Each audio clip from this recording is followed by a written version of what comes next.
Hai semua, perkenalkan saya Bagas Ali Kristianto dengan nomor induk mahasiswa 1800331 dari ITB Stikom Bali. Pada kesempatan kali ini saya akan mempresentasikan sebuah materi mata kuliah komunikasi bisnis dengan tema komunikasi mahasiswa dengan dosen dalam pembelajaran di tengah pandemi COVID-19. Oke, berikut merupakan materinya. Nah, jadi yang pertama yang kita akan bahas itu adalah apa sih itu kuliah daring? Kuliah daring itu sama saja seperti kuliah konvensional biasanya, hanya saja pertemuannya yang dipindah menjadi virtual. Jika konvensional itu melaksanakan tatap muka secara langsung, tapi untuk daring itu melaksanakan tatap muka secara virtual, bisa melalui video conference dan lain sebagainya. Nah, di sini kita akan membahas aspek-aspek yang terlibat dalam perkuliahan daring. Di mana ada 3 aspek. Yang pertama itu merupakan mahasiswa, yang kedua konektivitas jaringan, dan yang ketiga dosen pengampu.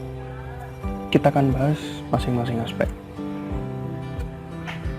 Untuk aspek yang pertama, terdapat 3 masalah yang mungkin terjadi, di mana terdapat beberapa mahasiswa yang kesulitan dalam memahami materi, lalu yang kedua itu sesi tanya jawab yang cukup sulit dilakukan, dan yang ketiga itu sejumlah mahasiswa belum terbiasa menggunakan fasilitas perkuliahan daring dengan baik dan benar. Lalu untuk aspek yang kedua itu konektivitas jaringan, di mana terdapat 2 kemungkinan masalah yang akan timbul. Pertama, topografi wilayah masing-masing mahasiswa dengan dosen yang berbeda-beda. Itu akan mempengaruhi kualitas jaringan saat melakukan proses perkuliahan daring. Dan yang kedua itu beban biaya yang cukup tinggi untuk mendapatkan terkoneksi jaringan, baik wifi maupun paket kuota. Nah, konektivitas jaringan inilah yang akan mengaruhi poin ketiga, kendala yang dihadapi mahasiswa sebelumnya, di mana mahasiswa dikatakan belum terbiasa untuk melakukan proses belajar mengajar secara daring. Dan aspek yang terakhir itu dosen pengampu, di mana terdapat 2 kemungkinan masalah yang akan timbul. Yang pertama itu beberapa dosen itu masih kesulitan dalam penyelesaian materi perkuliahan yang disampaikan secara konvensional ke dalam perkuliahan secara daring dan menyebarkannya ke mahasiswa. Dan yang kedua itu kurang jelasnya penyampaian materi dari beberapa dosen untuk mata kuliah tertentu, terutama mata kuliah praktikum, di mana kita tahu praktikum itu sulit dilakukan secara virtual. Kenapa? Karena selain sulit untuk mengerti materinya, bisa juga sulit untuk melakukan diskusi saat terjadi kendala saat melakukan praktikum. Nah, bagaimana cara mengatasi kendala-kendala yang terjadi sebelumnya? Itu dengan cara menyediakan beberapa pendekatan. Di sini saya akan membahas 2 pendekatan. Pertama itu kuesioner untuk mahasiswa, dan yang kedua itu komunikasi yang baik dan efektif. Nah, yang pertama ini kuesioner untuk mahasiswa. Jadi kuesioner ini dilakukan untuk melihat seberapa besar kepuasan mahasiswa terhadap perkuliahan yang sedang diberlakukan. Juga sebagai acuan bentuk perkuliahan seperti apa yang kiranya tepat untuk dilaksanakan selanjutnya sehingga membuat mahasiswa dan dosen nyaman. Yang kedua itu ada komunikasi yang baik dan efektif. Jadi komunikasi yang baik antar mahasiswa maupun dosen itu dapat mempermudah alur pertukaran informasi selama perkuliahan daring. Hal ini tentu akan mencegah terjadinya kesalahpahaman dari kedua aspek tersebut dan mempercepat pemahaman materi yang diberikan oleh dosen kepada mahasiswa. Nah, berikut akan saya sampaikan beberapa opsi komunikasi yang efektif dalam perkuliahan daring. Terdapat 2, yaitu komunikasi lisan dan komunikasi searah. Komunikasi lisan itu terjadi secara langsung antara mahasiswa dengan dosen. Dengan begitu penyampaian materi akan lebih mudah dipahami. Nah, dalam masa perkuliahan daring terdapat beberapa media atau terdapat beberapa aplikasi yang dapat mendukung terjadinya komunikasi lisan ini secara baik antara dosen dengan mahasiswa. Contohnya itu ada 3 aplikasi yang sangat umum digunakan. Itu yang pertama ada Microsoft Teams, yang kedua ada Google Meet, dan yang ketiga ada Discord. Masih banyak aplikasi-aplikasi lainnya, tapi hanya 3 ini yang paling umum digunakan saat ini, di mana aplikasi-aplikasi ini mendukung terjadinya proses perkuliahan daring secara baik dan optimal dengan menggunakan video conference.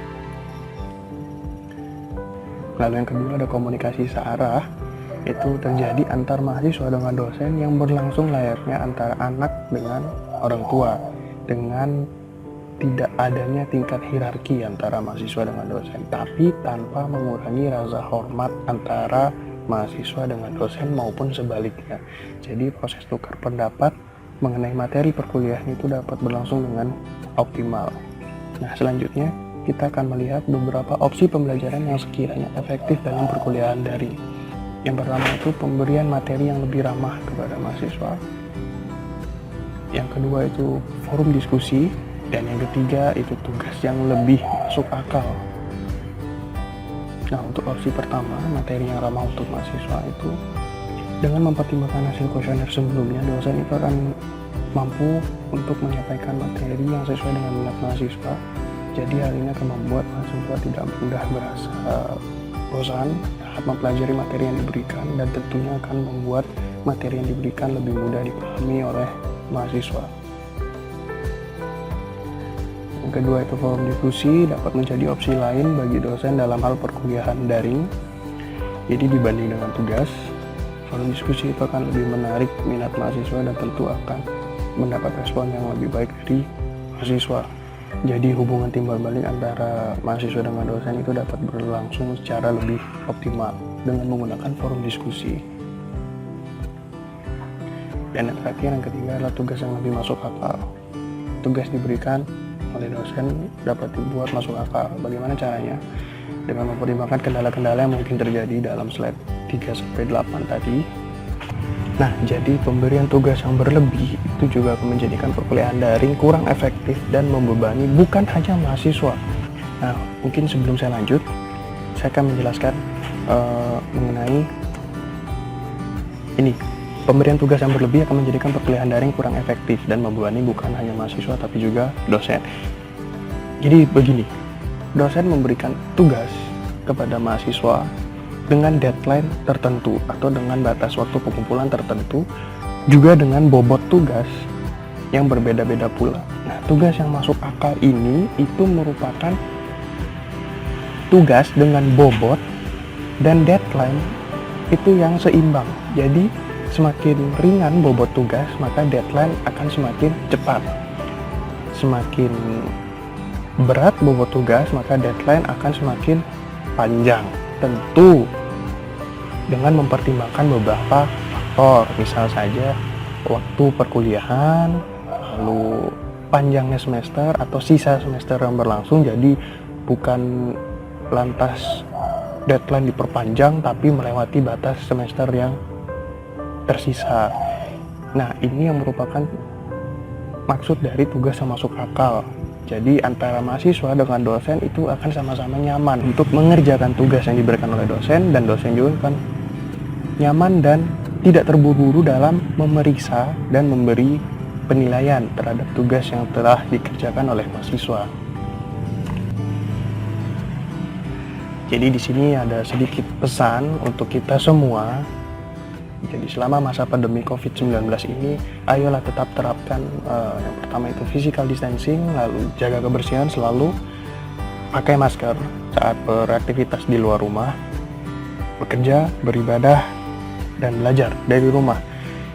Mari kita menjaga jarak untuk saling menjaga. Ini cuma sebentar kok, jadi tetap di rumah aja. Lalu kesimpulan dari materi yang sudah saya sampaikan bisa saya rangkum menjadi berikut. Komunikasi akan selalu berguna dalam hal apapun, kapanpun, dan dimanapun. Tapi tentu harus dilakukan dengan protokol-protokol yang sudah ditetapkan agar terjadi komunikasi yang baik dan efektif. Nah, selama masa pandemi COVID-19 ini, komunikasi yang baik antar mahasiswa dengan dosen itu sangat diharapkan terjadi dengan semestinya, agar penyampaian materi antara dosen dengan mahasiswa dan keberlangsungan perkuliahan dalam semester itu terjadi dengan baik. Sehingga walaupun perkuliahan dilakukan secara daring, mahasiswa dan dosen itu akan tetap merasa nyaman. Oke, sekian materi yang bisa saya sampaikan. Kurang lebihnya mohon dimaklumi. Semoga materi yang saya sampaikan ini berguna bagi kita semua. Perlu dicatat, materi yang saya sampaikan ini saya ambil atau saya olah dari beberapa referensi yang saya dapatkan dari beberapa sumber di internet dan juga dari beberapa materi perkuliahan yang sudah saya dapat sebelumnya. Oke, akhir kata saya ucapkan terima kasih atas perhatiannya. Sampai jumpa di video selanjutnya.